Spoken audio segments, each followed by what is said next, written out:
সেই সময়টিতে আমাদের যে রাজনৈতিক অঙ্গনে যারা আছেন তাদের উপর সবচেয়ে বেশি অবিচার হচ্ছে।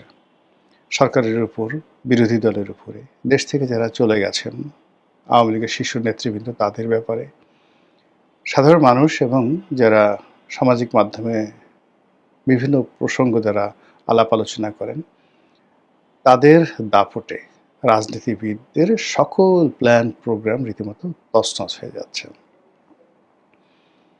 এই মুহূর্তে সরকার যা কিছু বলছে, বিরোধী দল যা কিছু বলছে, সবাই প্রথমে এটিকে নিয়ে ট্রল করছে। যেমন জামাতের আমির ধরুন একটা কথা বললেন বা জামাতের সেক্রেটারি একটা কথা বললেন।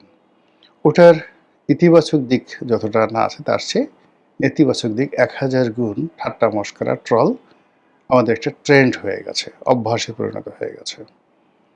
আবার তারেক রহমান সাহেব বা তার মন্ত্রীরা যে কোনো একটা কর্মকাণ্ড করলেন সেটার ইতিবাচক দিক আমরা না দেখে নেতিবাচক দিক আমরা দেখতে থাকি। অনেক আগে আমি অপার হয়ে বসে আছি পারে লয়ে যাওয়া মায়, সেই যে বিখ্যাত গান লালন গীতি।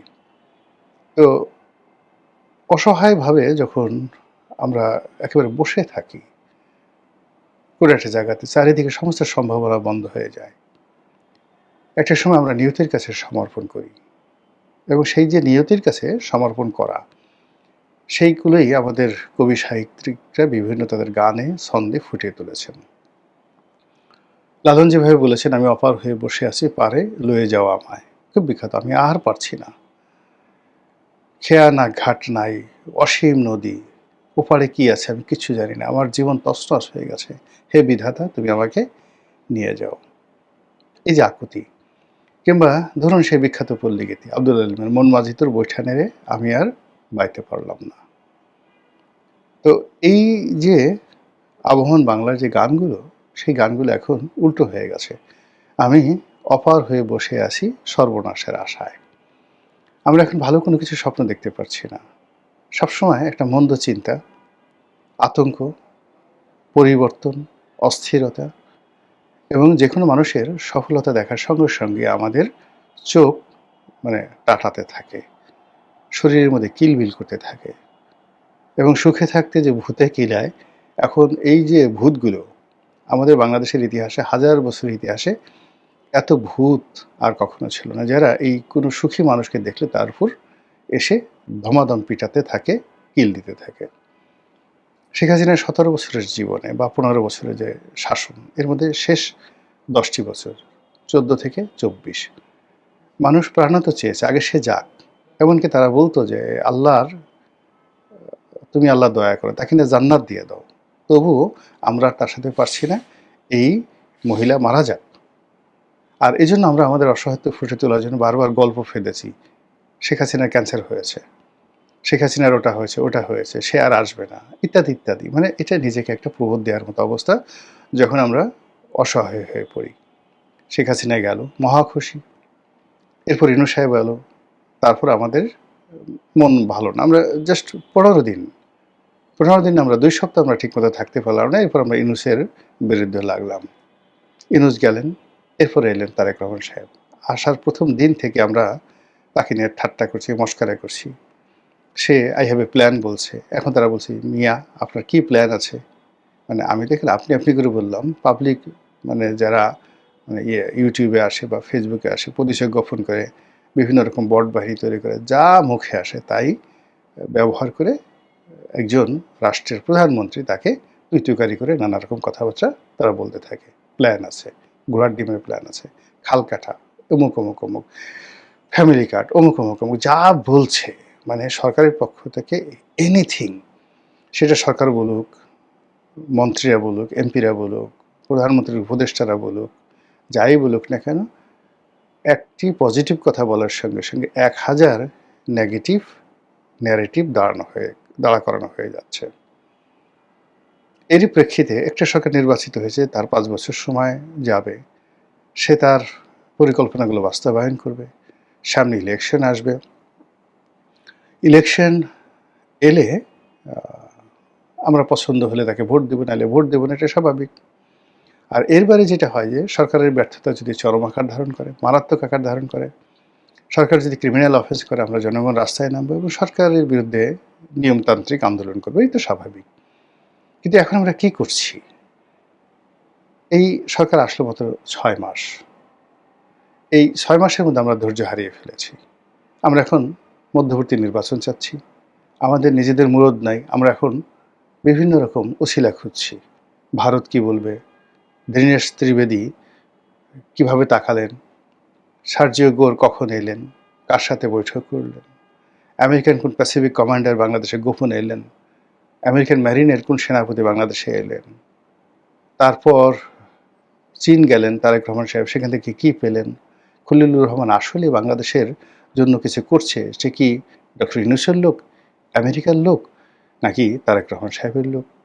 আবার তারেক রহমান সাহেবের যে অতীতের যে সমালোচনাগুলো, সেগুলো আবার সামনে এনে এই বিদ্যুতের সঙ্গে, হেরিকেনের সঙ্গে, খাম্বার সঙ্গে, বিদ্যুৎ মন্ত্রী টুকুর সাহেবের সঙ্গে মিলিয়ে নানা রকম প্যারোডি যেভাবে মানে শুরু হয়েছে, এতে করে সরকার রীতিমতো পাগল হয়ে গেছে। সরকারের মাথা ঠিক নেই।